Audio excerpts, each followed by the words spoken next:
Hello दोस्तों, ये मेरे ड्रैगन फ्रूट प्लांट हैं। इन पे अब फ्रूटिंग ख़त्म हो चुकी है, तो अब इनकी कटिंग लगाने की तैयारी है। तो मैं आज आपको कटिंग से लेके फ्रूटिंग तक और इसके के टिप्स के बारे में पूरी आपको जानकारी दूंगी। तो वीडियो में लास्ट तक बने रहें। तो शुरू करते हैं। तो जैसे कि मैंने इन्हीं प्लांट से अपनी कुछ कटिंग ली है। ये मैंने 3 कटिंग ली है। कटिंग की लंबाई 8 से 10 इंच है और इनको मैंने 2 से 3 दिन के लिए शेड में सूखने के लिए रख दिया था, तभी ये इस तरह से हो रही है। और फिर मैं आज इनको पॉलीथीन में, जब भी हम कटिंग को लगाएं पॉलीथीन में ही लगाएं, प्लास्टिक या फिर किसी और पॉट में ना लगाएं, क्योंकि बाद में निकालने में दिक्कत होगी। तो मैंने इन पॉलीथीन में नॉर्मल गार्डन सॉइल लिए कोई खाद वगैरह नहीं डाली। तो बस मैं इनको ऐसे ही इनको लगा दूंगी। और मैंने इसमें पानी पहले से ही डाल रखा है, बस हल्का सा प्रेस कर दूंगी और इनको कटिंग को ऐसे ही लगा दूंगी। और ऐसी जगह रखूंगी जहाँ पर ये कटिंग हिले ना। और इसको या धूप में रखो या फिर शेड में, कहीं भी रख सकते हैं इन्हें। बस ऐसी जगह हमें यूज़ करनी है जहाँ पर ये कटिंग हिले ना। उसके बाद जब ये कटिंग लगाए हुए हमारा काफ़ी टाइम हो जाए, तो इस तरह से ये, अभी तो ये सूखी है, बाद में इस तरह से ये हेल्दी हो जाएगी कटिंग। और इस पे तो देखना एक पत्ता भी आया हुआ है, हल्का सा छोटा सा आया हुआ है। तो बात करते हैं इसकी रिपोर्टिंग की। तो रिपोर्टिंग हमें फरवरी मार्च इसको छोड़ देना है। ऐसे ला के फरवरी मार्च में हम इसको रिपोर्टिंग करेंगे।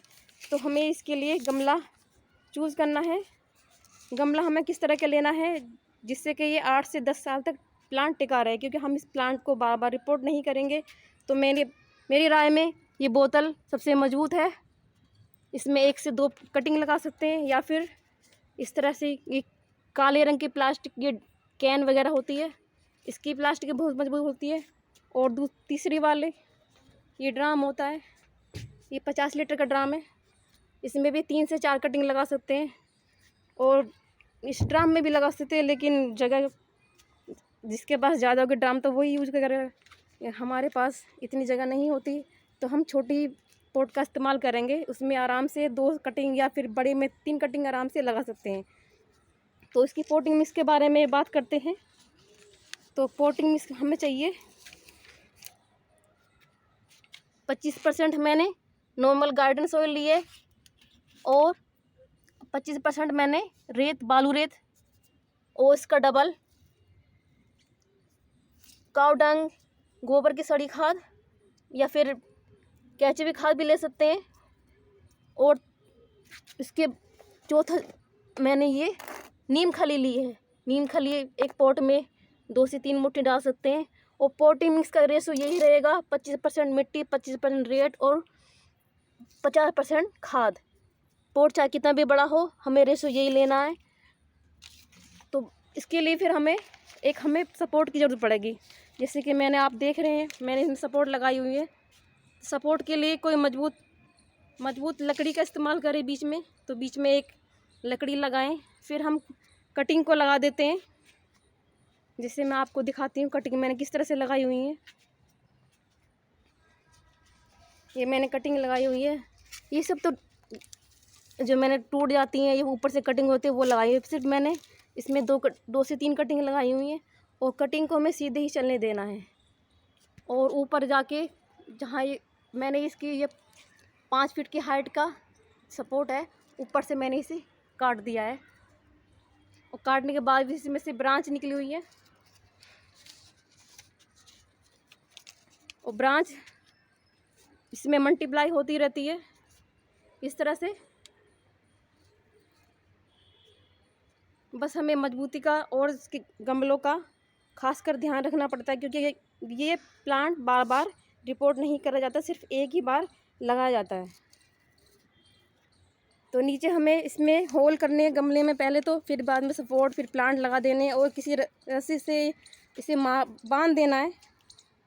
और ऊपर एक छाते के जैसे कि आप देख रहे हैं, इस पर ब्रांच नीचे को लटकी हुई हैं। या तो टायर का इस्तेमाल करें, एक गोल टायर लेके साइकिल का पुराना, या फिर लकड़ी के फरमा चौकोर बनवा के या फिर लोहे का ऐसे कुछ, जिससे कि ये ब्रांच इस पर सहारा ले सकें। इस तरह से हमें ऊपर लगा देना कील की सहायता से। और फिर अब हम बात करते हैं इसके पानी के बारे में। पानी हमें इसे गर्मियों में 7 दिन में और सर्दियों में महीने में 2 बार पानी देना, और ऐसे ही छोड़ देना। इसको कोई ख़ास केयर की ज़रूरत नहीं होती। फिर भी हमें इसका पानी के बारे में थोड़ा बस ये ध्यान रखना पड़ता है कि ज़्यादा पानी ना डालें। कभी कभी क्या होता है, गर्मी में ज़्यादा पानी डालने से इसकी ब्रांच गलने लगती है और इस तरह से ये पीली पड़ने लगती है। जैसे आपको दिख रही होगी, पीली पड़ जाती है। लेकिन घबराएं नहीं, पीली पड़ जाए तो बस इसकी ब्रांच, बस हम जहाँ से वो पानी पड़ने के बाद वो ब्रांच ख़राब होती है पीली, तो हमसे थोड़ा सा हटा देते हैं बस। फिर वो प्लांट ख़राब नहीं होता, चलता रहता है। फिर हम इसका इंतज़ार करते हैं नेक्स्ट सीज़न का। जैसे कि हमने प्लांट फरवरी में लगाया, तो फरवरी में लगाने के बाद जैसे मानसून सीज़न आता, तो ये सीज़न तो हमें इसको बढ़ने में ही इसका टाइम हो जाएगा पूरा। जैसे कि 7 से 8 महीने, तो इसमें पूरा प्लांट इसको ग्रो करने में लगेगा। फिर आता है नेक्स्ट सीज़न जो मानसून का आता है, तो उसमें हमें इसमें कलियां देखने को मिलती हैं, कलियां, और फिर इस पर फ्रूटिंग स्टार्ट हो जाती है। और बस इसमें ये ध्यान रखना पड़ता है, जैसे कि फ्रूटिंग से पहले हम इस, जैसे मार्च अप्रैल स्टार्ट होता है, तो मार्च अप्रैल में हमें इसे ज़्यादा पानी नहीं देना, शावर जैसे देना है, क्योंकि गर्मी में इसके पत्ते बिल्कुल गल जाते हैं ज़्यादा पानी देने से। और बस बाद में फिर ये बारिश स्टार्ट होती है, तो ये अपने आप को मेंटेन कर लेता है खुद ही। तो बस इतना ही ध्यान रखना पड़ता है, बस हमें पानी ज़्यादा नहीं देना। और इसके खाद की बात करें, खाद में साल में 1 बार दे सकते हैं हम इसे। जैसे कि फरवरी मार्च स्टार्ट होती है, तभी हम इसको खाद दे दें। और हम अगर बारिश में देंगे तो ये सारा न्यूट्रिशन इनका बारिश के पानी में बह जाएगा। तो ये बारिश से ही अपनी न्यूट्रिशन बना लेता है, सारा पानी उसी से ही अपने ये पत्ते को सारा पानी सोख लेता है। तो वहीं से इसकी फ्रूटिंग, फ्लावरिंग सब तैयार होती है। और बस हम एक चीज़ और दे सकते हैं, हम इसमें एप्सम सोल्ट 1 चम्मच 1 लीटर पानी में डाल के महीने में 1 बार इनको डाल सकते हैं।